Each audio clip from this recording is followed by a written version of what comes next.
I just wanted to tell you, first of all, I have a lot of things that I want to get out there. I think this video is going to be about this particular one or two things. You know, in a world of darkness, I shine so brightly. You know what this sort of means? It means that in a world of negativity, in a world of mean, nasty, disgusting things that people say and do,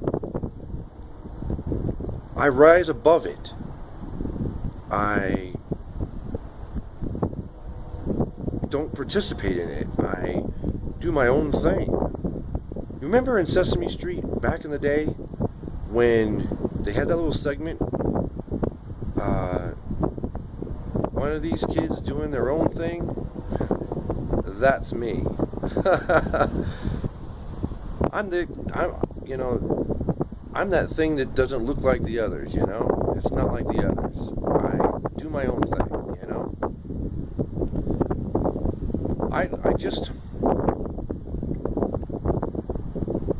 I can't be like everybody else, you know? My perceptions are different. I'm an outsider looking in. And I will always be an outsider looking in. Because I get to see the things that nobody else gets to see. It's like I'm like holding a soccer ball, a clear soccer ball. The world is a soccer ball. And it's a huge soccer ball, or one of those, what do you call those clear world balls, you know, the ones you get into? What do you call those things? Well, anyway, it's like everybody else is in one of those balls. And I'm standing out there watching the world turn around, and I'm not liking what I see. I see everything. I see everything. I mean, I perceive it, I acknowledge it, and I can see it coming. Whatever people are doing, the plans, the projects, the negative and positive ones are just, you know, they're just plenty. There's too many of them. But you know what? It all boils down to this. The world is a dark place. No matter what we do, we can let all the light in. We can open the shades and let the light in. Okay? Because the world isn't always there's a balance. You know, like you said, there's a balance. There's a balance to the light and dark. That's why there's a yin and yang. I'm a heavy believer in yin and yang. Yin and yang is all about balance. Balance makes for a good, positive result. It could be a negative result, but it's still a positive.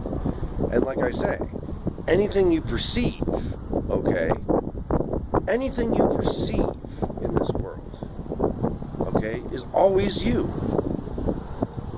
I mean, no two people will see the same situation the same. So, I could say, this car is purple, okay, and that's an opinion. But, yeah, somebody else will say, no, it's lavender, or no, it's something else, see what I mean? So there's a different perception to everything. So, how you take something that somebody else says, well, that's on you. I have nothing to do with that. My job is to put it out there in the universe and let everybody else perceive it and do what they want with that. Okay? I have nothing to do with that. It's not my job to regulate or care about what anybody else thinks of what I say or do. I just stick whatever I want out there. Okay? And however my perceptions are. Okay? That's how it's going to be. Okay, for me. And it may be different for you. So, again, something I say or don't say, or the perception of my life or the lack thereof, if you want to perceive it that way, then that's on you, okay? I, myself, have been pretty happy doing what I do, or not doing what I don't do. If I wanted to be a scientist, for instance, I could go do that, okay?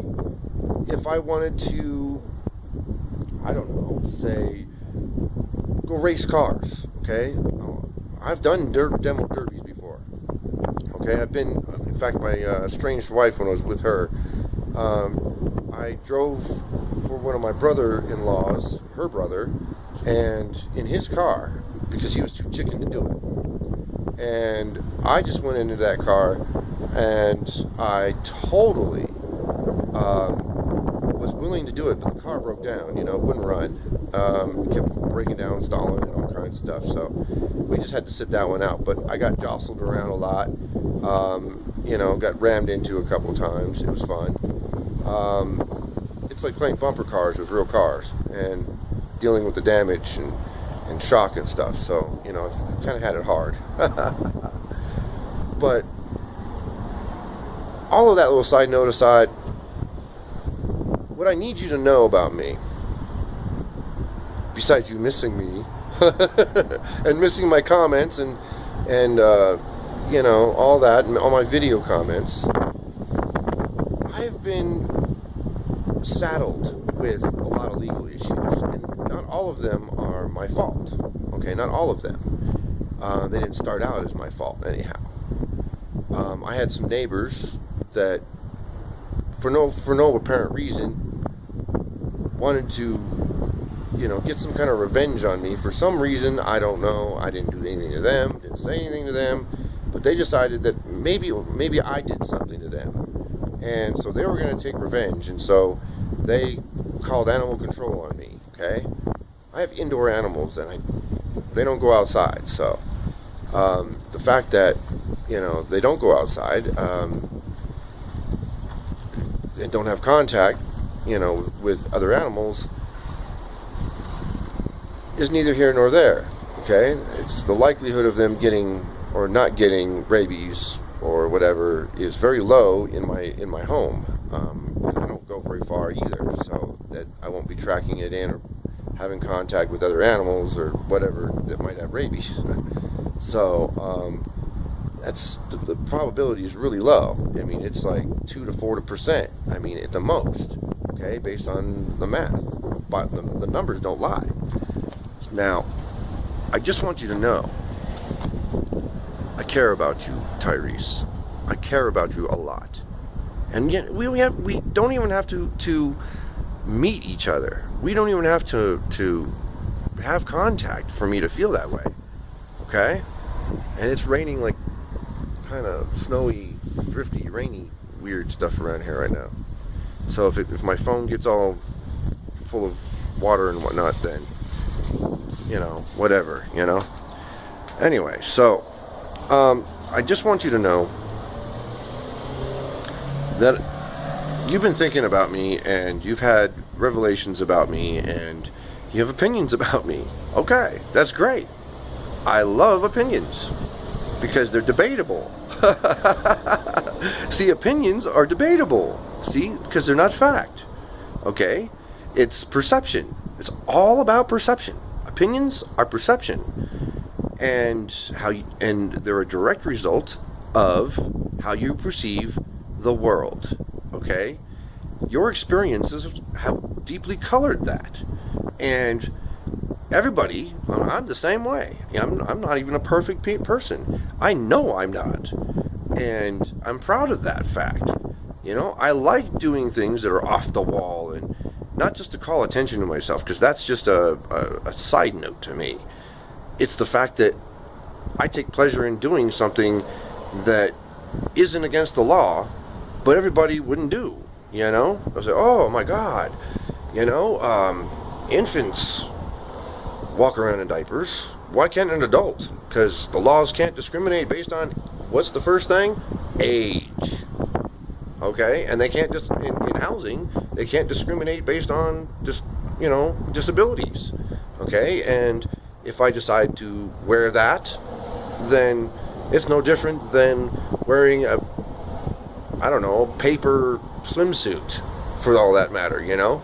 Like those, we call those OSHA suits, you know, made of paper. So they're disposable, okay?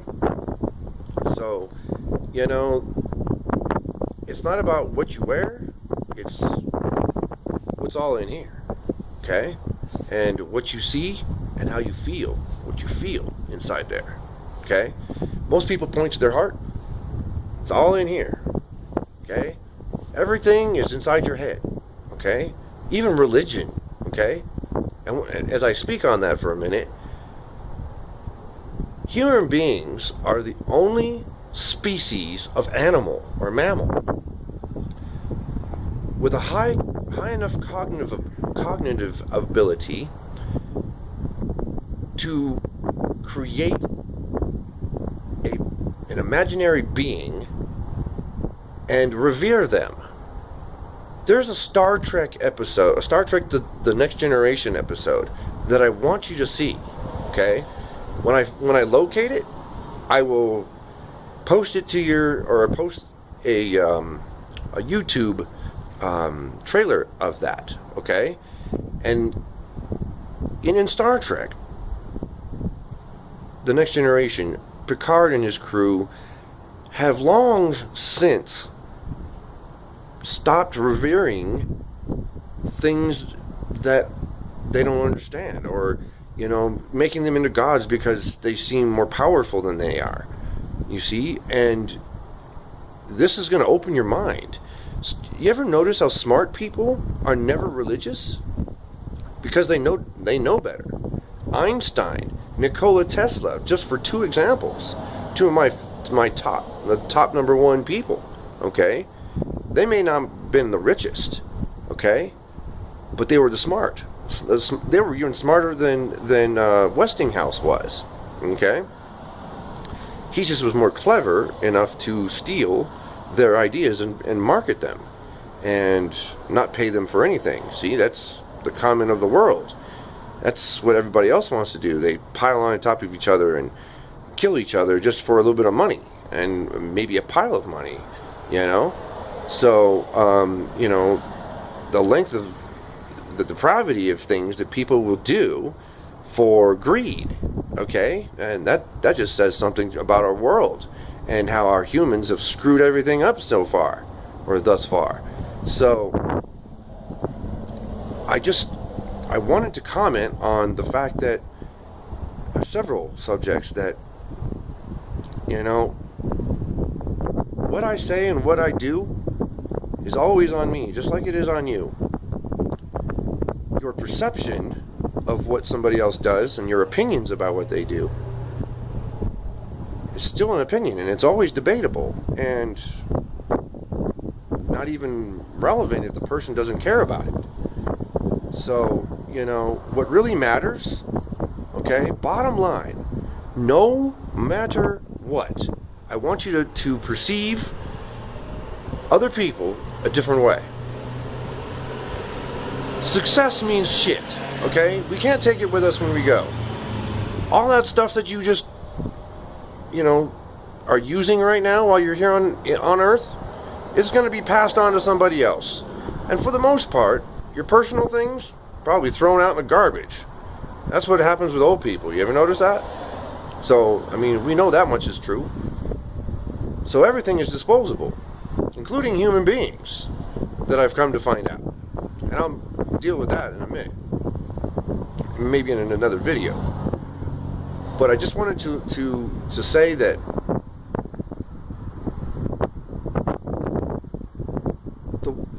your perception of people is colored by your desire and to be successful. And if you set that aside, okay, and you set aside your religion, which actually is just there to give you hope and keep you whistling, so to speak, as you work, you know, keep you in a good mood. It's the morality of it, you know, and that's why there's morality, because morality is part of the control context. So it does lend itself to a crossover between church and state. It's kind of a blurred line and a slippery slope all at the same time, because religion is the trappings of a mind. And if you're smart like me, Nikola Tesla and Einstein didn't believe in religion, in God at all. They knew better. Okay? Smart people know that God doesn't exist. Because, okay, you can pray about it all you like. Okay? You remember those people that used to pray when somebody used to get when they got sick with the flu or a virus or something and cholera and all that? Well, back in the 1800s and even 1700s, people would try to pray it away because they were so devoutly religious. The fact that those people died because they did nothing is nothing short of depravity, okay? Depravity of the mind, okay? Mind and body. It's really quite tough on a person to know that they're not doing anything physically, okay? We have since figured out and been educated to such a degree that we know better than that, okay? We know that there is no God. There is no such thing as God. And I'm not trying to tell you not to believe in it, but I have to tell you, it's all in your mind, my friend. It's always in your mind, okay? It's always in your mind. And it's your choice. It's a choice, as you said it. It's a choice to believe in that. So whether or not it actually exists or it does not is a subject for debate, and which we can do all day long and get nowhere, and yet maybe have some heated moments and have some fun, and it's like a little mental and emotional battle that we'd be waging in that. But that's all it's good for. As you can see, to me it doesn't exist, because not only is it not tangible, but it's not feasible or logical. It's not logical to revere something you can't see or touch or feel, okay? And I've been taught, even in church, that the secret is God doesn't exist. God does not exist. It's just a control measure and a way to keep morals in the mind, to teach morals and hope. That's it, okay? So when you're down, you need to rely on yourself and your friends and your knowledge, okay, and the resources that you have available to you, okay? So I just want you to know I care about you and I love you. And I'm going to take something out of your playbook for once. Tyrese, if you get to the end of this video, I want you to write what I said in the first part of this video. In a world of darkness, I shine so brightly. If you get to the end of this video, I want you to write, in a world of darkness, I shine so brightly. Okay? I love you. Peace.